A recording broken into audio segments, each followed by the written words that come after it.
tasbihni barmog'imizni uchi bilan sanashligimizni foydasini Payg'ambarimiz sollallohu alayhi vasallam beradilarki, ertaga qiyomat kuni bo'lganida barmog'ingdan so'ralasan deyaptilar. Barmog'imizdan so'raladi.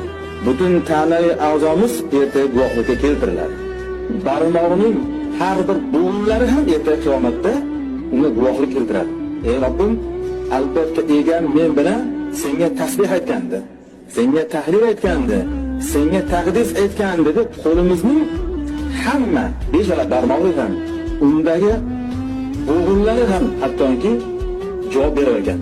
Albatta bu aytganimdek tasbih ham aytavering, elektron tasbihlarni ham ishlatavering. Lekin kim yoningizda o'tirib qo'lini barmoqlarini ishlatayotgan bo'lsalar, unga noto'g'ri qarash qilmang. Bir xil noto'g'ri qarash qilayotgan ekan. Bunaqa ish qilmang. Bu noto'g'ri tasbih ishlatayotgan ekanlar. Qaytanga uni ishi to'g'riroq. Ertaga bo'g'inlari ham qiyomatda uni foydasiga o'tadi.